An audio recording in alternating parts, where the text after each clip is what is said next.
Good morning, Knicks Nation. Today is Friday. Happy Friday, the 13th day of February 2026. I hope you're all safe and healthy today and that your families are safe and healthy and that the needs of you and your family in terms of food, shelter, clothing, as well as health are being met today. Blessings upon those that work in the area of health along with first responders doing their best every day to comfort and save human lives. Those also that pick up garbage, keep our places clean, those that make deliveries for our convenience. Double blessings on the men and women trying to help rescue, deliver, and recover teenagers and children victims of child molestation and pedophilia.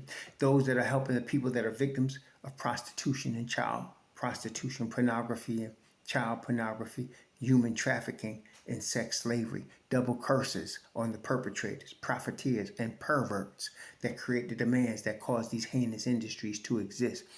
Double blessings on the homeless. More than 700,000 men, women, children, and families, and senior citizens, military veterans homeless in the U.S., and the numbers are growing. Millions around the world in similar or worse conditions. Blessings upon them, for theirs is the kingdom.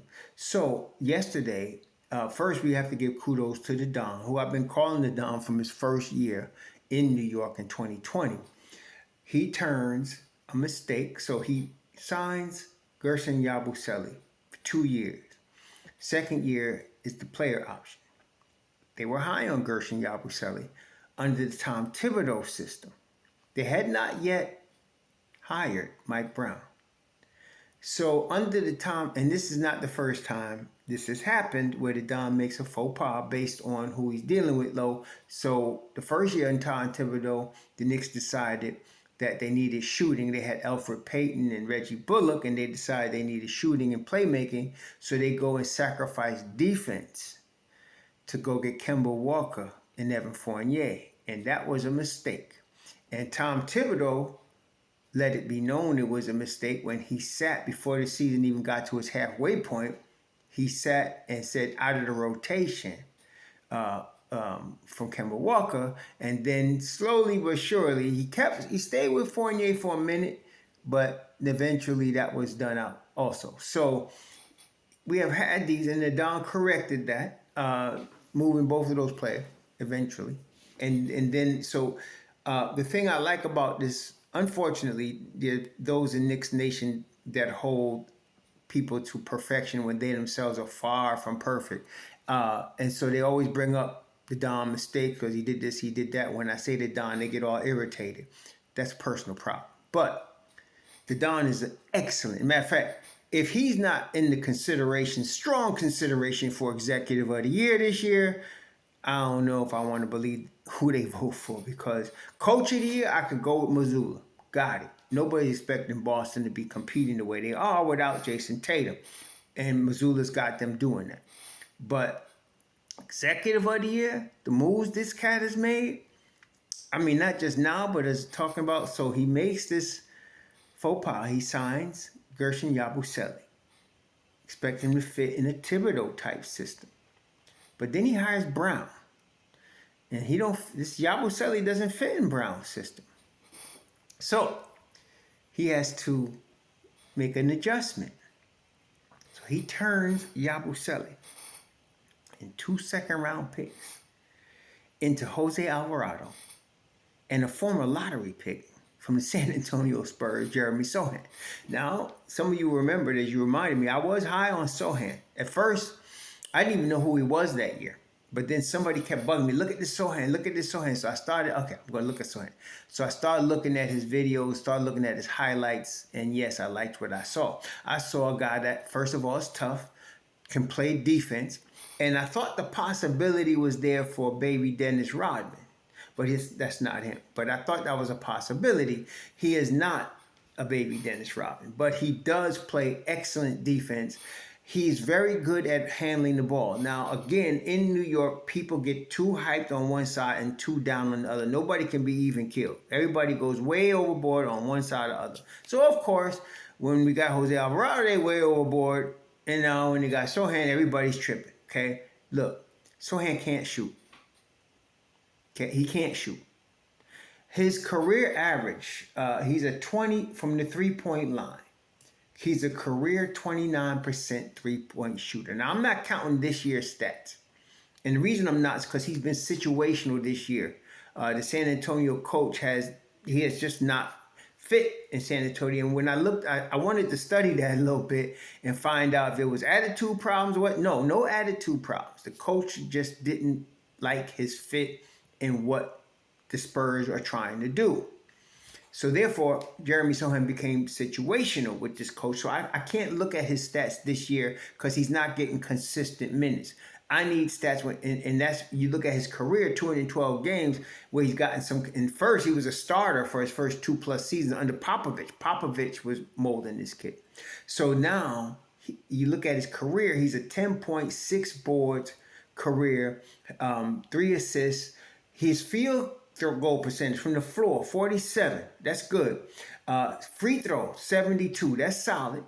But of course, I mentioned 3 is 29%. So what's going to happen when he's in lineups? Teams are going to leave him open.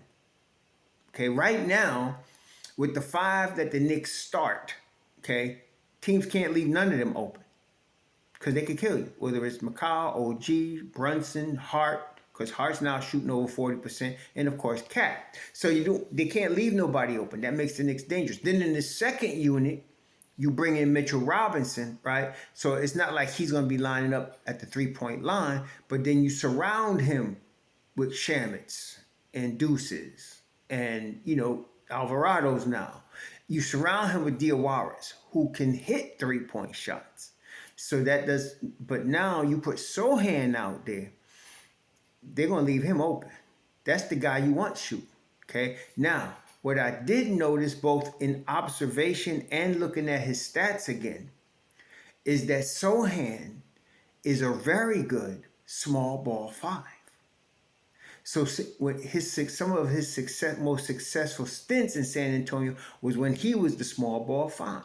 Now, if you recall, this is what the Knicks expected from Yabusele.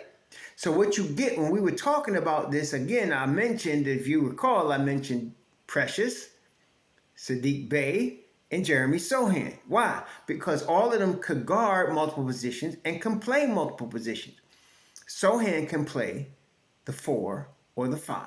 He could also play some 3, but again, he can't shoot. But Sochan could guard 1 through 5. Now, how you mitigate the lack of shooting with a guy like that is you put him out there. This is where, some of the Knicks' best lineups have been with OG as the small ball 5. Because OG can guard other teams' 5. He's physical enough to do that. And he can handle the rock. And in OG's case, he could also shoot the 3 and run the floor. And I said, Sochan can do all of that except shoot. Sochan can handle the rock.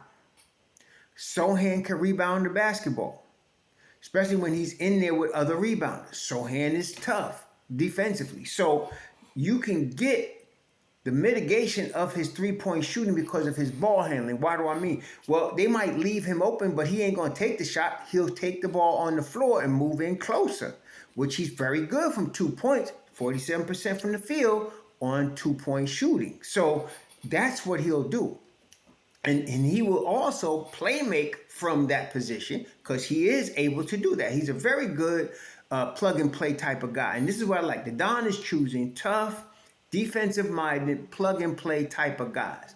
I mean, that's OG, that's McCall, that's Sochan, that's Diawara. They're all, when I say plug-and-play, you can put them in multiple different lineups and they'll work because of their ability to guard multiple positions and play multiple positions. Sochan fits perfectly. That's why we like Saddiq Bey. He could play the 4. He could play the 3. He could play the 2. He can guard 1 through 4. That's why we like Precious. He could play the 4. He could play the 5. He can guard 1 through 5. That's why we like Sochan. He can play the 4, the 5. He can guard 1 through 5. So what that does defensively is what teams always do against the Knicks. And we saw this again in the loss last year in the series against Indiana. They will exploit your weakest defenders. In this case, last year, it was Cat and Brunson. And we saw Halliburton and whoever, it was Neesmith setting the pick or Miles Turner, and they would exploit those two on pick and roll defense and get into the paint. That's the problem. In the NBA, the game within the game is blocking out the paint. Halliburton was getting in the paint for floaters, if you recall. That was killing us last year. And then on the pick and roll, they were going under, and Neesmith or Malik Beasley was killing us from three because people were going under, especially Cat and Brunson. So now, if you got a lineup out there, and this is going to be the 5 men on the second unit right now. It's not going to be that when Deuce come back. I need y'all to know, but right now you're going to have Diawara, Sochan, okay, assuming OG is going to be back, which I'm sure he will. Shamet, you're going to have Shamet, Sochan, OG, Mitchell Robinson, right? And you're going to have Alvarado. So you got Alvarado, you got you got Sochan, Diawara, Mitchell Robinson, and of course, Landry Shamet. All of them cats, you can switch all you want. They're going to guard you, okay? They're going to fight you, all 5 of them, okay? So you can switch all you want there, but you ain't going to get it ain't going to help you much. You're going to try to get Alvarado on a mismatch underneath the basket, but the Knicks are now, after the adjustments from Brown, learning how to overcome and counter that by letting that guy switch with somebody bigger and go back on the perimeter and guard. The Knicks are going to be very tough defensively in that second unit, okay? And so then you already got the first unit, and with the Knicks' first unit, they're already, as I said, just with the adjustments that they have made since the 2-11 debacle, the adjustments they have made, that first unit is +8, I think, now, the first unit for the year. They're +8, 248 minutes together. OG, Bridges, Brunson, Hart, Towns, +8. And the big change we know was when Hart was inserted into the starting lineup from the bench, +8 now, okay? And they rolling. Finished the last 12 games 10-2, okay? Now you got a second unit, and this is why we were talking yesterday. In fact, I think I mentioned Sochan yesterday before. I said we're going to be talking about Sochan today, and I didn't think they were going to do this deal yesterday, but here we are. So the Don turned Goshen Yabusele and 2 second-round picks into Jose Alvarado and Jeremy Sochan and completely changed MobDeep. So that now you got Shamet, who can shoot and play lockdown defense, right?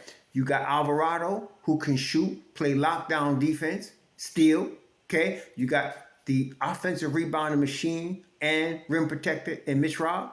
You got Sochan, who can guard 1 through 5. You got Diawara, who could guard 1 through 5 and shoot threes. The second unit. See, this is the thing. For championship teams, everybody that's a championship team has a great first unit. Everybody. You can't, no championship team don't have a starting unit that has at least one All-NBA dude on it. Sometimes they got 2, like the Knicks got 2, Oklahoma City got 2, the least. But the key to winning the chip in this age of parity is your bench. Okay, how good is your bench? And we talked about 30 points a game for the bench, but I also mentioned how it's not just how much they score, it's how they stop the other team from scoring. Do they get stops and then score? That's the key here.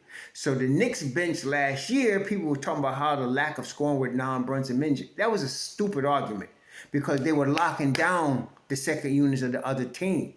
That's what most people weren't paying attention to because people are too star-crossed with offense. Defense wins championships. No defense, no bueno. And the Knicks were locking down people with McBride in them last year. But, okay, they wouldn't address that offensive problem. Shamet is now on the bench unit, okay? Now you got Diawara coming along. Deuce is shooting 42% from 3, okay? Him and Shamet, top 2 3-point shooters on the team. So you got shooting. You got playmaking now, because now Sochan can play make. Diawara can play make, if you didn't notice already. Mitch Rob, you let him put it on the floor, can play make. Okay? Shamet is a spot up, but he can play make too. And of course, if you still doubting Deuce, I ain't got no cheese for your wine. But Deuce could play make. So now you got 5 people, lockdown defense, multiple positions, playmaking, shooting in the second unit. Okay? With Sochan. Sochan can play the 4. Sochan can play the 5. And you got so many. I mean, there's a lot of combinations you could throw out there. You could add OG to, four of those guys, and you got something. Okay, you could add Brunson, four of those guys, and you got something. You got so many. You could add Hart. You could add McCall, the road runner.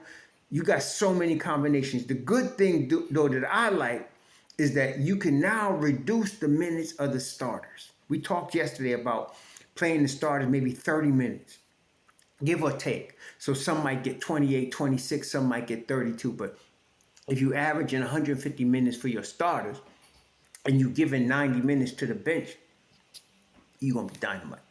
You're going to be dynamite. And then what Brown does, which is what Tibbs didn't do, what Brown does do, which is effective this year, is, okay, he's going to go through the first three quarters and he's going to see who cooking.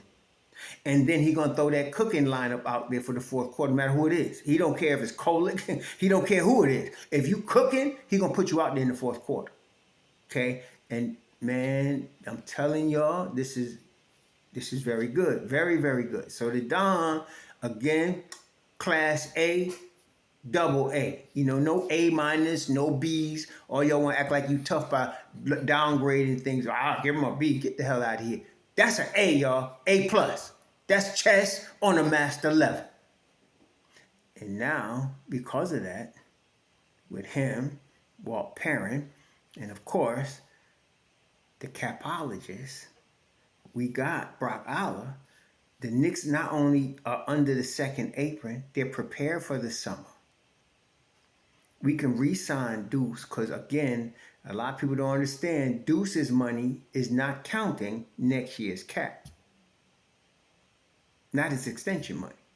Okay? His extension money is the year after next. Next year's cap is Mitch Rob. So what do we got now? If this team flows to the chip, forget trades. All you trade mongers, going somewhere else. I don't even want to talk to you.